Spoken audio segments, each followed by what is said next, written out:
Hey there guys, Ed here, bringing you part 17 of What If Deku Was the Familiar Zero. And before we get into this, I would want to say something really important. As you guys saw in the poll, yes, after this I'll be doing What If Deku Had the Archer class card part 4. So I hope you guys will check that out, and let's go right into it. Fearless.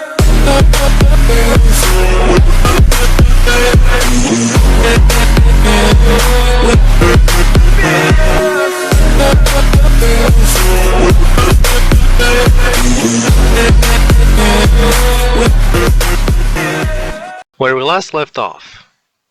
After the events of the war in Tristane, Izuku announced the end of summer camp. Thus, Class 1A and Class 1B, including the pros, they were sent back to the MHA world, while Izuku and Louise remained in Tristane. And they started to rebuild. Several months later, Izuku and Louise returned to the MHA with 2 babies, revealing that they got busy and had twins, Nori and Sora, shocking Nezu and Aizawa. Aizawa looked at Izuku, then looked back at Nezu, and then back to Izuku. Aizawa would say, "So wait, you're telling me that these are yours?" Izuku would say, "Yep, the entire reason of us coming here is to have them checked up at an actual hospital, their quirks assessed, and to surprise a few people." Aizawa would say, "What do you mean by quirks?" Louise would say, "Yeah, it took me by surprise that they both burped fire after I fed them." Aizawa would say, "That's quite impressive, so do you have any plans for them? Considering you might almost never be home, especially for top heroes." Louise would say, "That's also why we are here." Aizawa would say, "Oh, so you're looking for babysitters already?" Izuku would say, "No, we are here to officially drop out of UA and live back in Tristane." Aizawa would say, "I see." Nezu would say, "But don't worry, Aizawa. They said that they'll be here for a little while, so why don't you take Mrs. Midoriya to Recovery Girl and take Mr. Midoriya to his classmates, while I'll make a few phone calls to help out our 2 students." Aizawa accompanied Izuku, Eri, Louise, and the twins to Recovery Girl, and then Izuku and Aizawa made their way to class. Aizawa entered the classroom only to find the class chatting. Aizawa would say, "Well, it seems that you still talk a lot when I'm not around." Mina would say, "Well, you can't help it. We're still trying to find what to do for this culture festival." Aizawa, looking at the blackboard, he would say, "Let's see. Maid cafe, arm wrestling, fun house, mochi, student of the darkest feast, dance, skit, local history, presentation, death match. That's a bit concerning. Petting zoo, takoyaki, Asian cafe, dance, again, study session, handmade soba, twinkly show, frog song, crepes, human research. I think we should scratch all of them off the board and make a public lecture. What do you say?" Luciano would say, "Oh, I want to do more research." Bakugo would say, "Yeah, no. You do enough of it back at home." One would say, "Yes, sensei. We were planning to get rid of the ones that were confusing." Aizawa would say, "I wasn't talking with you." Ida would say, "Then who were you talking with, sensei?" Aizawa would say, "You can come in now." Everybody looked at the door to see who it was, only for them to be surprised to see Izuku. And they were also asking about Louise and Eri, but Izuku managed to calm them down first, and explained that Eri and Louise were in Recovery Girl's office, and that he brought along some special guests. Mom would say, "Wait, did you guys bring Henrietta too?" Mina would say, "Don't be ridiculous, Momo, he brought Julio for sure." Merera would say, "No, he probably brought Kirike or Tifa." Baku would say, "If you guys shut up, I think he'll tell us who." Izuku would say, "Thanks, Kachan, I must say, all of you were wrong, but no matter what happens, as soon as Louise crosses that door, I want you to stay put, and don't overwhelm her." Got that? Everybody was confused, and after a while, Eri opened the door revealing Louise with 2 babies. At that point, it was pure chaos. The girls were happy, the guys were jealous. Katsuki made a remark about them having a quirk before he did. Eri was excited. Mo would say, I assume you guys know about the festival?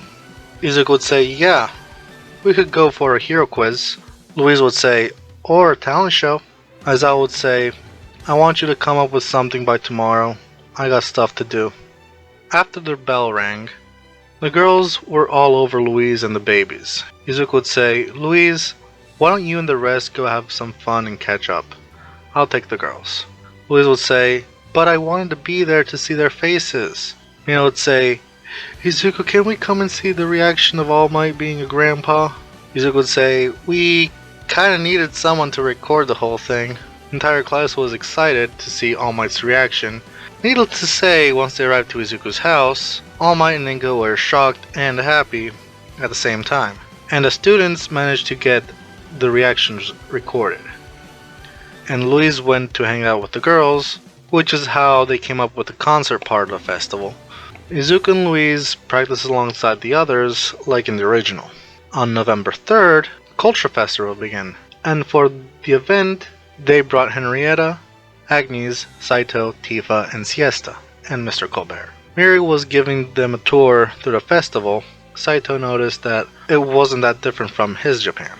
Izuku goes to the convenience store, and on his way back, he dealt with the Gentle Criminal and La Brava, with about 20 minutes to spare. Everything was going smoothly, but before the concert could begin, an explosion was heard, and screams followed. Izuku powered up 20% of One for All and gathered Louise's daughters and Eri, their guests from Tristane, and brought them to a safe place, where Inko and some other civilians were, and went to face the danger. Louise entrusted her daughters to Inko as she followed Izuku. Needless to say, Izuku underestimated the villains that was attacking, and died. Louise tried to do something about it, but she too failed and shared the same fate. And then, top heroes slowly fell one after another, until only a few remained, and the students alongside of some of the teachers that were injured, they were forced to flee and hide, and as All for One took over Shigaraki's body and brought chaos in Japan. We time skip to 15 years later. The people from Tristane couldn't return home due to Louise being dead, and nobody could open the magical portal. The majority of Class 1A is still alive, although the heavy hitters such as Todoroki, Tokuyami, Kaminari, Kirishima, and Bakugo, they died. But Bakugo had a second chance at life thanks to Tifa's ring. She was criticized for not bringing back Izuku, but if that were the case, Tifa thought that Izuku would have wanted Louise to be the one instead. Ayama revealed himself to be the traitor all along, and Katsuki killed him. The support corps students, alongside Powerloader, Mr. Colbert, and David Shield, they were working on some tech to support the remaining heroes. But on the other hand, we have Melissa and May working on a secret project. And then they were finally done with it. And the two women were out of their lab, relaxing after testing the machinery for the 57th time, confirming that it works. Some hours later, while the lab was empty, two girls snuck in without being noticed. The first girl would say, okay, so this is it. Mrs. Shield and Mrs. Hatsume finally finished the time machine. Girl 2 would say, yep, according to what I heard, it works, and tomorrow they're gonna send Uncle Katsuki back in time and fix everything. Girl 1 would say, good. So, let's see. There's the panel. So, when did the villains invade? Girl 2 would say, 16 years ago. Girl 1 would say, no shit, Sherlock. What day of what month and possibly what time did they invade? Girl 2 would say, I don't know. Were you supposed to get information from Uncle Katsuki? Girl 1 would say, Nori! That was your job! Now what are we gonna do? Nori with teary eyes, she would say, oops, my bad. Please forgive me, Sora. Sora would sigh angrily. She would say, fine. I guess we got no choice but to. A mysterious voice cut them off as it would say, hey, idiots! What do you think you're doing here? Nora would say, oh no, busted! Sora would say, hey, Uncle Katsuki, funny to see you here. Katsuki would say, yeah, no. What are you two up to? Sora would say, nothing, we were just checking out the time machine. Katsuki glaring at them, tell me the truth now. Nori, with tears in her eyes, she would say, "We're trying to go back in time so we can save our parents and try to save the future without anybody knowing about it. But I forgot to ask you the day of the attack and now we don't know what to do." Sora would say, "Nori!" Nori would say, "Sorry, you know that I can't help it when I'm scared." Katsuki, rolling his eyes, he would say, "And that's why you shouldn't worry about going in the past. And that's also the reason why I'm going. I know when to go, where to go, and who to speak with. Besides, I got cash unlike you. And you are going in blind and have no clue where to go, and without money." Nori, walking up to Katsuki, she would say, "Hey, Uncle Katsuki, when was the attack?" Katsuki would say, "It was November 3rd, 16 years ago. But I wouldn't be stupid enough to jump in there. I would go a few days earlier so that I can prepare." Sora, inputting time coordinates, she would say, "Thank you, Uncle. Did anyone say that you're stupid at times?" Before the girls could press the button to activate the time machine, Katsuki managed to enter the time machine, and after a brief moment, they found themselves at the entrance of UA. Nobody was there, the doors were closed, and it was getting dark. Nori would say, "Did we do it?" Katsuki would say, "Sora, when did you send us? And did any of you grab the return pad?" Sora would say, I follow what you said, so I put October of 16 years ago. But what's the return pad?" Katsuki would say, "You didn't just say that. You did not just say that. The return pad was next to the time machine, and that was for us to return into the future." Sora would say, "Dad, don't worry, we can just..." Nora would say, Sora? Uncle Katsuki? Where's the time machine?" Sora, turning towards Nori, she would say, "Nori, the time machine is right over there?" Katsuki would say, "Well, guess what, smartasses? We are stranded in time. And what makes it worse, we only have one shot at this. And hopefully, when we succeed, we will vanish. And then the timeline will fix itself, just like Melissa said it should." Sora would say, "Wait, what? What do you mean we will vanish?" Nori, crying, she would say, "I don't want to vanish." Katsuki would say, "Would you just shut the hell up and listen? Us vanishing is a good thing, because it means that our future, where everyone dies and the villains win, never happens. So it means that you two will grow up differently and the time machine isn't needed, so it won't be created. So, if you got any questions, this is a good time to keep it to yourselves and follow me. You need decent clothes and a place to stay. And I know just the place to get them." Sora would say, "Wait, where are we going exactly?" Katsuki would say, "Sora, have I ever told you that you look like your mother? And you, Nori, have I ever said that you look like your dad?"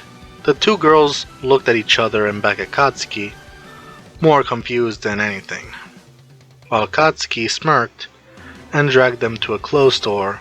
While Katsuki was looking around, someone greeted them. "Katsuki, is that you? What happened to you? And who are these two?" Katsuki would say, "Hey, Dad. I can explain. First off, what day is it and what time is it?" Masaru would say, it's October 31st and it's 5:30 p.m. Didn't you say yesterday that you were going to work on some upcoming culture festival?" Katsuki would say, "Yeah, I was supposed to take Izuku and Louise with me, but we got involved in a villain attack which made me look like this and Izuku look like that. So we're here to get some clothes and report to Mr. Aizawa." Masaru would say, "Oh, if that's the case, pick out anything you want. I'll take care of the bill." After Katsuki and Sora and Nori got some decent clothes, and they were on their way to find Mr. Aizawa, Nori would say, "Uncle Katsuki, you never told us about your father." Sora would say, "Yeah, and how gullible he is. There's no way that he's your father." Katsuki would say, "Well, to be totally honest, I got everything from my mother. But that aside, we got to go find Aizawa." Sora would say, "Where are we going to find this guy?" As they were discussing on how to find Mr. Aizawa, a familiar voice was heard. The voice would say, "Kachan, is that you? And who are these two girls with you?" Katsuki turned around and said, "Izuku?" As soon as he said that, Sora and Nori tackled Izuku to the ground and hugging him. To be continued. That's it for today's video. Leave a like, comment down below, consider subscribing for more, and a reminder of the Archer class card coming up soon. That said, peace.